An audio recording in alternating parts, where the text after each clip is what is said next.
Não tá dando pra nada. O salário mínimo tá péssimo. O pior salário mínimo dos últimos tempos é esse que tem agora. Quem ganha salário mínimo não ganha pra nada. Os R$ 545, que para a maioria das pessoas parecem pouco, para a gaúcha Jussara, representam a garantia de condições básicas. Moradora de Canoas, na região metropolitana de Porto Alegre, ela criou os 9 filhos sozinha. Há 10 anos, engravidou da caçula Nicole e tudo corria normalmente até que, na hora do parto, um problema mudou a vida de mãe e filha. A menina passou da hora de nascer e as sequelas ficaram na dificuldade de se expressar e nos movimentos. Foram várias cirurgias e a mãe não teve mais como trabalhar. Um salário mínimo previsto em lei a portadores de deficiência tornou-se a única renda da família e assegurou remédios e alimentação especial para Nicole. A medicação controlada ela é cara, né? E nem todas têm imposto.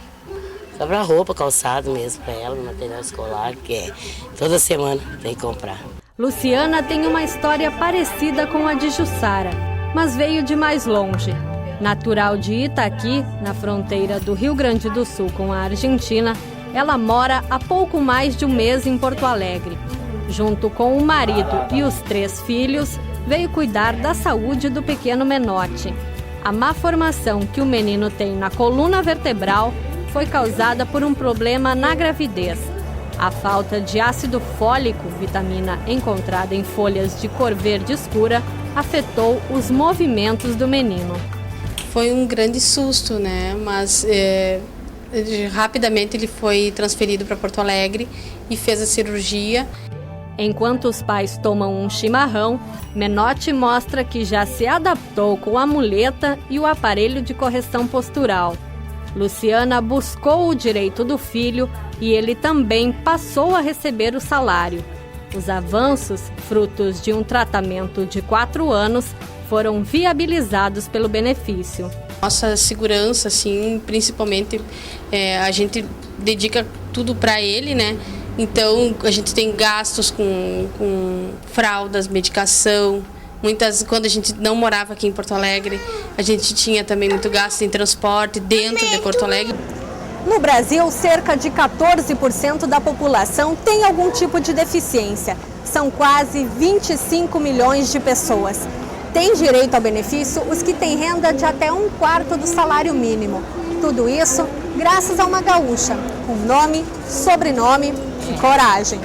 Vanilda Quemelo Faviero. Assim como as mulheres que você conheceu no início desta reportagem, ela é mãe e com poucos recursos. Teve 7 filhos e a maior surpresa foi Flávio, o terceiro mais velho. Ele nasceu com um tipo de deficiência que afeta a capacidade mental e os movimentos. Naquela época, com pouca informação, ser deficiente era mais do que um desafio. Foi muitas perguntas, muita indecisão. Os médicos também não diziam, não esclareciam o problema. Um médico mandava para outro, né? Ficou muito difícil até ser esclarecido. Quando vi que ele não erguia a cabecinha, não engatinhava, não caminhava, aí a preocupação começou a ficar maior. Todas as adversidades levaram a então dona de casa Vanilda a ficar conhecida em todo o país. Era 1987. O Brasil, ainda mobilizado pelo movimento das diretas já de 4 anos antes, exigia eleições diretas para presidente. E cada vez mais se instalava a tensão pré-constituinte. A cidadania começava a ganhar espaço com diversas campanhas e os veículos de comunicação chamavam os brasileiros a colaborarem, inclusive com a nova legislação. E a senhora estava passando na frente da TV e ouviu no telejornal? De manhã, bem cedo, essa lei dava, ou de manhã cedo, alta hora da noite, que qualquer cidadão no Brasil fazia uma proposta de uma lei. O sonho que ela tinha era que pessoas com qualquer tipo de deficiência recebessem um salário mínimo. Era o início de uma campanha, primeiro entre os gaúchos, depois nos outros estados da federação. Buscava assinaturas em todos os locais e, na tentativa de divulgar a causa, bateu na porta de dezenas de jornais e emissoras de TV. Quem quiser se integrar a essa luta, somar 1 milhão de assinaturas, o que é que deve fazer? Podem escrever para a Caixa Postal 642 e no Rio de Janeiro, a CRAS. Tivemos um movimento na Cinelândia e a gente foi muito apoiado e tem muitas listas circulando pelo Brasil. Em casa, no Rio Grande do Sul, Vanilda acompanhava as votações pelo rádio. E quando a proposta estava prestes a ser discutida pelos deputados, ela fazia de tudo para ir até Brasília. E foi tudo mesmo, até pegar carona de avião. Eu não tinha como negar, dona Vanilda, já que a Força Aérea tinha um serviço pelo Correio Nacional à disposição daqueles que precisavam. Na capital federal, sempre acompanhada do filho Flávio, acordava bem cedo para ir à Câmara e tentar uma conversa com os parlamentares. Articulando como fazer, como não fazer, no dia da votação, implorar um parlamentar por um, e ali eu ia conversando um por um e conquistando eles. Fazia com que eles se emocionassem e que votassem favorável. Não dá para contar quantos foram os encontros com autoridades e o tamanho do apoio que ela recebeu, mas 2 números não passam em branco. A luta durou cerca de 700 dias e rendeu as quase 50 mil assinaturas necessárias. Entregues nas mãos dos responsáveis pela contagem e protocolo, era o momento de sensibilizar aqueles que iriam votar a proposta. O dia 26 de agosto de 1987 parecia ser mais um de discussões sobre a Constituição Federal neste plenário. Mas foi decisivo para Dona Vanilda, que ocupou aquela tribuna e fez um discurso de improviso. Em pouco mais de 1 hora, ela não só conseguiu manter a atenção dos deputados e dos populares, conseguiu emocionar a todos. Até homens como o Aruque, na época responsável pela segurança de todo o Congresso Nacional. As palavras que Vanilda dizia levaram o profissional a lembrar que também era pai e que tinha 2 crianças com deficiência. Foi muito emocionante, né? As galerias todas assistiram a fala da dona Vanilda, muito emocionado. Me tocou muito também. Chegou a chorar? Claro. Após uma longa sessão, os deputados constituintes aprovaram a proposta. A senhora achou que estava pronto, mas precisava mais algumas assinaturas. Aí precisou, conforme dispuseram a lei. Porque ela ia ser uma lei morta na Constituição, jamais iria entrar em vigor. Mas aí não era mais o pedido só de uma gaúcha ou de 48 mil gaúchos. Então era um pedido da nação. Começou tudo de novo. Corre, conversa, vai à imprensa, recolhe assinaturas. E elas vieram de todas as partes. Como se fossem relíquias, Vanilda guarda cartas de apoio que recebeu até de brasileiros que moravam fora do país.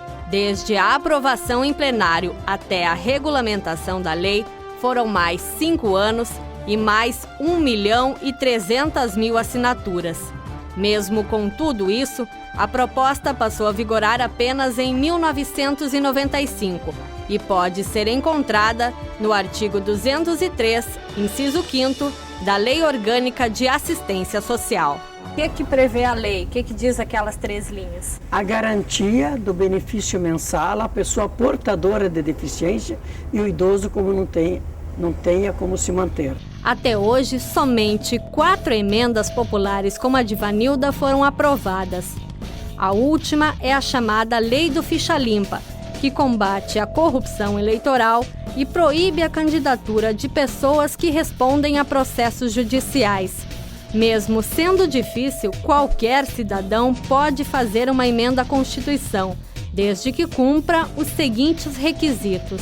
A iniciativa tem que ser subscrita por, no mínimo, 1% do eleitorado nacional Esse 1% tem sido distribuído por pelo menos 5 estados da federação e em cada estado da federação com não menos que 0,3% de cada um deles.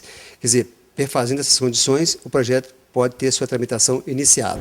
Em todo o país é possível encontrar pessoas que tentam fazer o mesmo que Vanilda. Este é o caso do seu Adil e da dona Maria de Lourdes. Eles perderam a única filha mulher aos 24 anos em um acidente de trânsito em 2008. Desde então, eles buscam alterar o Código de Trânsito brasileiro para que todo acidente praticado por motorista alcoolizado, sob o efeito de drogas ou praticando rachas, seja considerado crime doloso, ou seja, com intenção de matar. Eles são moradores da cidade mineira de Ipatinga, localizada a pouco mais de 200 quilômetros da capital Belo Horizonte.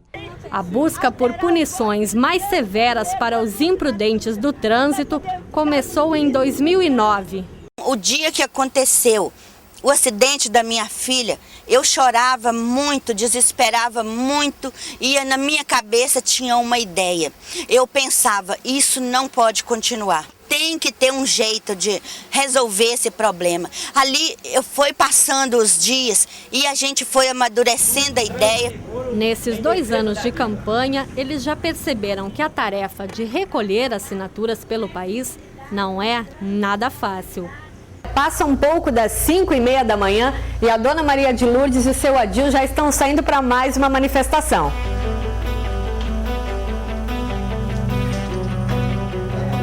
Voluntários buscam apoio na portaria de grandes empresas e em eventos como este, em memória às vítimas no trânsito. A meta principal ainda está longe de ser alcançada. Eles recolheram cerca de 300 mil assinaturas e ainda faltam 1 milhão. Pouco para quem tem um objetivo maior.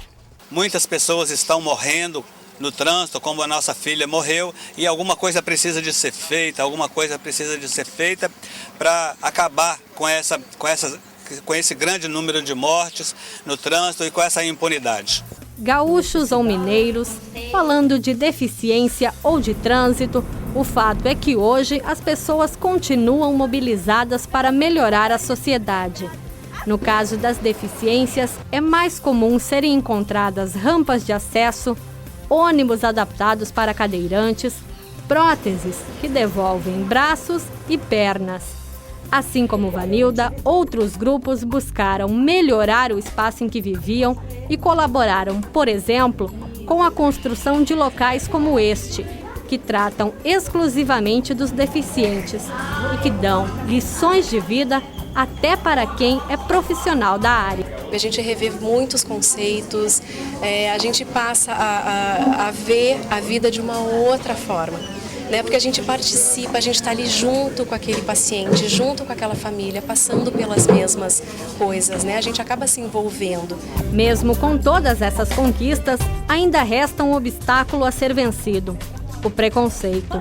Luciana, que você conheceu no início desta reportagem, descreve bem este sentimento. Na rua é o primeiro lugar, né? Porque tu tá cruzando com ele lá e tu sente, né? O olhar. Eu vou repetir as palavras que me falaram uma vez, assim, ó, que para um filho especial, uma família especial. Então, quer dizer, eu tomei aquilo para mim. Então, né, eu tenho isso assim, que nós somos especiais e que somos capazes de ajudá-lo e seguir em frente. Ele vai ser uma pessoa independente, como os outros meus filhos. Grande parte dos beneficiados não conhecem Vanilda e talvez nem imaginem que ela mora no mesmo lugar. Esta casa em Canoas, na região metropolitana de Porto Alegre. Também não devem imaginar que continua levando a vida do mesmo jeito, cuidando dos afazeres domésticos, das plantas e mantendo hábitos típicos dos imigrantes italianos. Já Flávio, o motivo de toda aquela mobilização, aprende a cada dia a escrever sua própria história.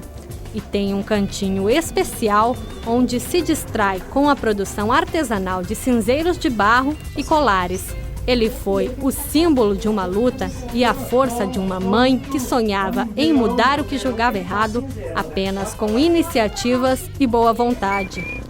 provas de que qualquer pessoa pode fazer a diferença neste país. O mundo gira depressa e nesta volta que eu vou, cantando a canção tão feliz que diz auleri, auleri, aiô. Cantando a canção tão feliz que diz auleri, auleri, aiô.